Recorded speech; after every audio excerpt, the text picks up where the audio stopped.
Doppler radar shows we are mostly in the clear. The Weather Authority says that will change. We're tracking it all. We'll let you know when those showers are going to visit your neighborhood. And we are not done with the remains of what was once Erica. Part of the area has already dealt with some heavy rain. More wet weather on the horizon later today.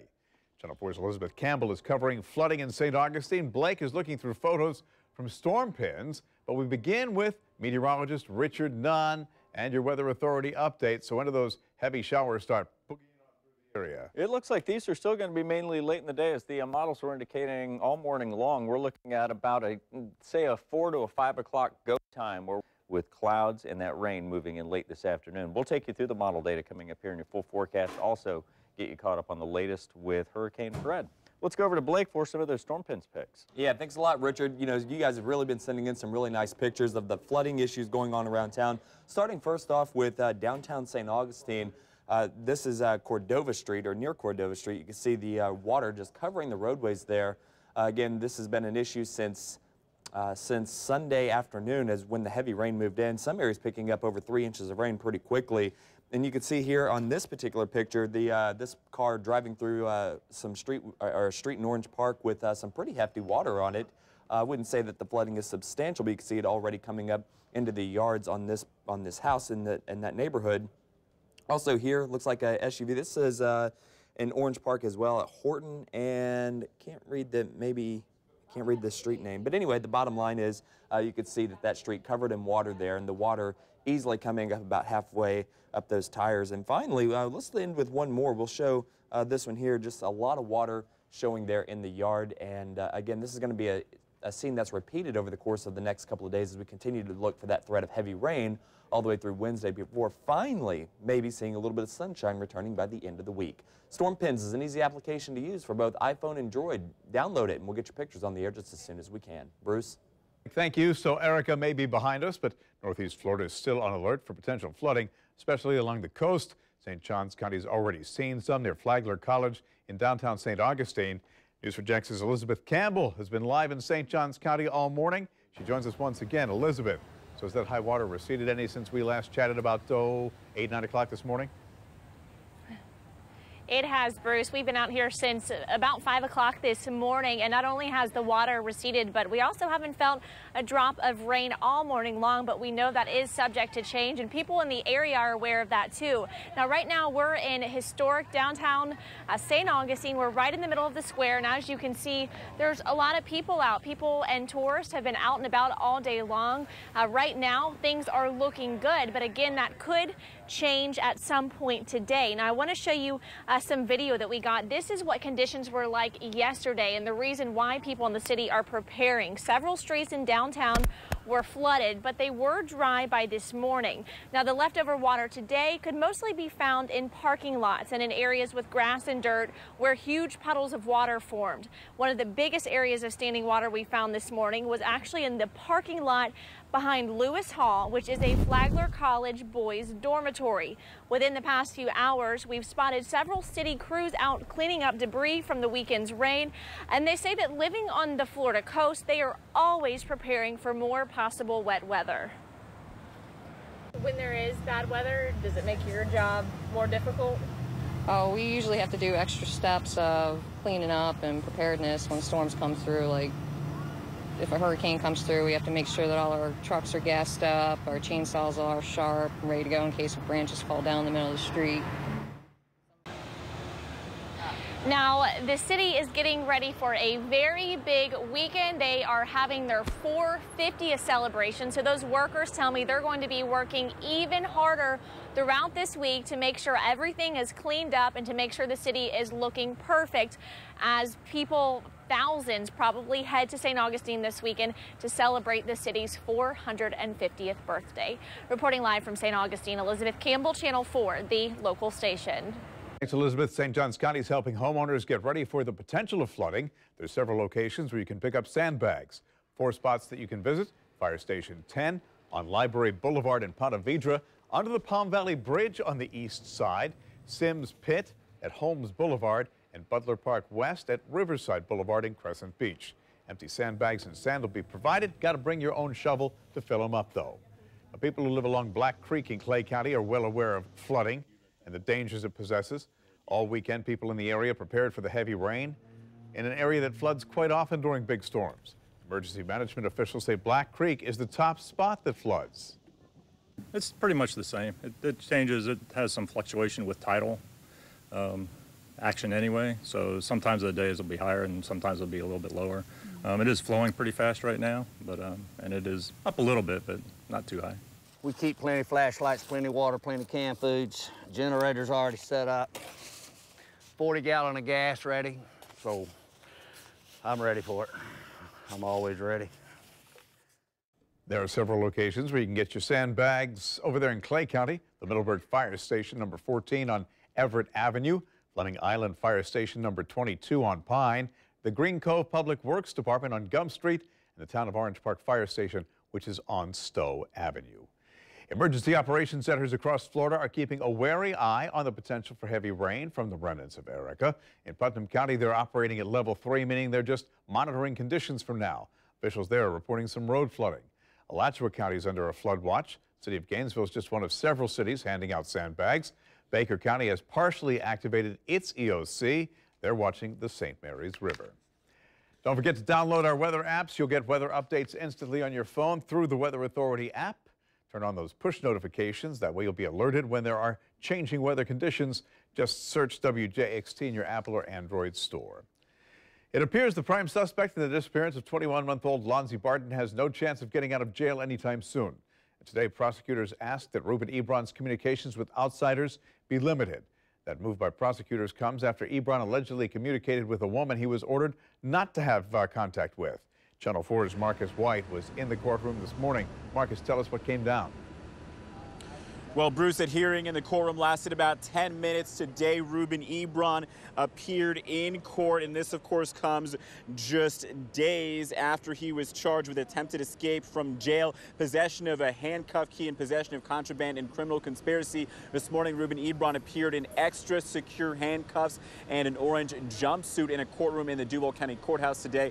A judge revoked his bond on all counts. The remaining bond was on 2 counts of child neglect and 1 count of lying to police. Since his bond was revoked, the judge also denied a motion that Ebron prove any bond money did not come from criminal activity. That after Ebron admitted that he was a drug dealer. The assistant state attorney also mentioned that Ebron was previously ordered to have no contact with his ex-girlfriend who has an injunction against him. Assistant State Attorney Rich Manti says that Ebron had tried to contact his ex-girlfriend 31 times despite the order. Manti wants Ebron to have phone and mail communication with his attorney. So a special hearing will be held tomorrow at 2 p.m. to determine who Ebron will be allowed to communicate with and how, of course, will be there. And we'll have the very latest for you on News4Jackson, news4jackson.com. Marcus White, Channel 4, the local station. We are following a local breaking news alert. The Jaguars traded kicker Josh Scobie. He's going to be a Pittsburgh Steeler. Sports director Sam Kavoros joins us now by phone. Sam, he made about $3,450,000 on average a year. Is this a business financial decision? It's more of a long-term decision for the Jaguars, as they clearly had a willing guy who could step in Jason Myers, the first-year player out of Marist, who went 4 of 5 in the preseason, including kicking 155 yards, and he has got a very strong leg. There is some money savings there under the cap, but Scobie had 1 more year left on his contract. The Jaguars were able to get a low-round pick for him, so consequently, it seemed like a very solid move by Dave Caldwell. It's very rarely that you can trade a kicker because there are so many available out there without jobs and get something for them. Scobie in his 12th This is his 12th year in the league, was about an 81% kicker. Last year he went 3 of 6 from beyond 50 yards, where Myers also kicked a 55-yarder already in the preseason. The Steelers were in desperate straits. They lost Sweezum to a ACL tear, and the week before they played us, and then Garrett Hartley, by the way, kicked in the Super Bowl for New Orleans, and Mark Brunell was his holder. Hartley left this past weekend's game with a hamstring injury, so they really needed a kicker. And Heinz Field is one of the most difficult places in the league to kick because of how it sits by the river and where it was built. So Scobie is a veteran guy, will step in there and try to get things done for Pittsburgh, while the Jaguars will definitely go with a young guy. It was kind of an indication when they made those cuts down to 75 over the weekend that they did not cut Myers, that they were kind of looking around to see who might be willing to pick up either Scobie or Myers in a trade, and the Jaguars will get something in return. Josh is very much a part of the fabric of this community. He's very charitable, shows up at a lot of events. He and his wife Melissa and their kids have a house in the area. You think he'll continue to call Jacksonville home?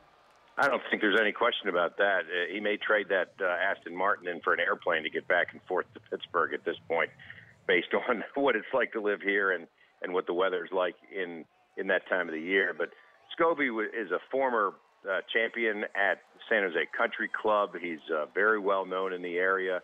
He is very involved in a lot of charities. He has always been a guy who has been willing to say yes on so many different things.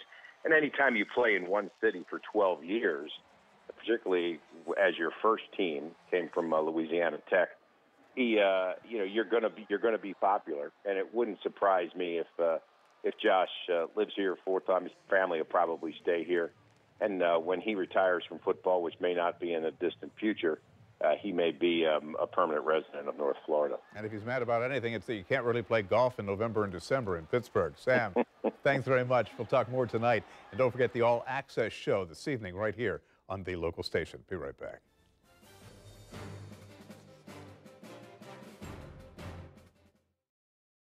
More local news now. St. Johns County deputies need your help finding a hit-and-run driver. A crash happened about 6:30 last night along International Golf Parkway. Troopers say Jean Sanchez was driving westbound on that street, and he collided with a Lexus traveling the other way. 2 witnesses saw the crash. They went to help. That's when the driver of the Lexus took off.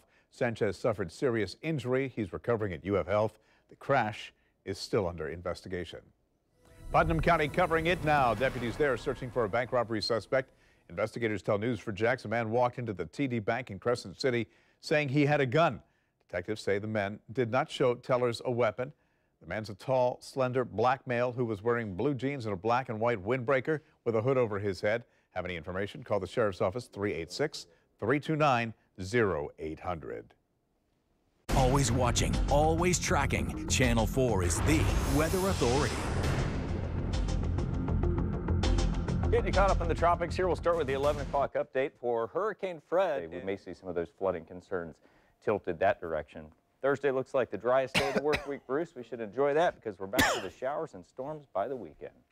All right, Rich, thanks. Major changes coming to the world's largest crowdfunding festival. One Spark 2016 will be 3 days, Thursday, April 7th through Saturday, April 9th, downtown Jacksonville. And another big change next year, the creators will be grouped by category into creator districts. Also next year, support will mainly be based on money donated from attendees. You can give money just by the push of a button on the One Spark app. If you want to take part in One Spark 2016, submit your application from November 9th through January 28th. The news at noon. We'll be right back.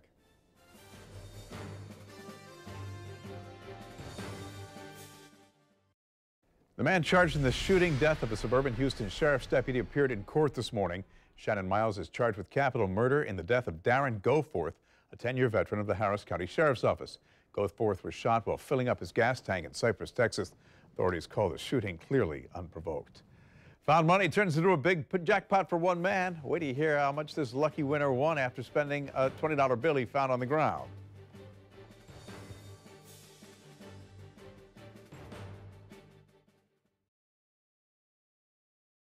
Talk about a lucky break. A San Francisco man finds a $20 bill, turns it into $1 million. Hubert Tang found $20 on the floor of a restaurant after eating dinner. He bought 2 scratch-off lottery tickets with the money. Not going to quit work. Instead, he'll put the winnings into a savings account. And by the way, the store that sold the winning ticket gets a $5,000 bonus. Not a bad day's work, huh? That is a lucky $20 bill. I'm now telling the person you. that lost it's going to come looking for it. Maybe a little interest. All right, into the forecast. There's your radar. Just a couple of spotty showers just offshore there from St. John's and moving into the southwestern corner of Alachua County. We'll continue to watch those. John will take you through the showers, the storms, and the increasing rainfall totals to the south starting tonight at 5.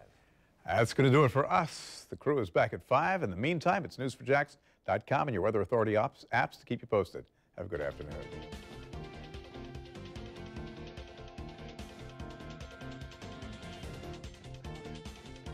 At News 4 Jax, we're always covering the news, even when we're not on TV. Stay informed, on the go, and online at news4jax.com.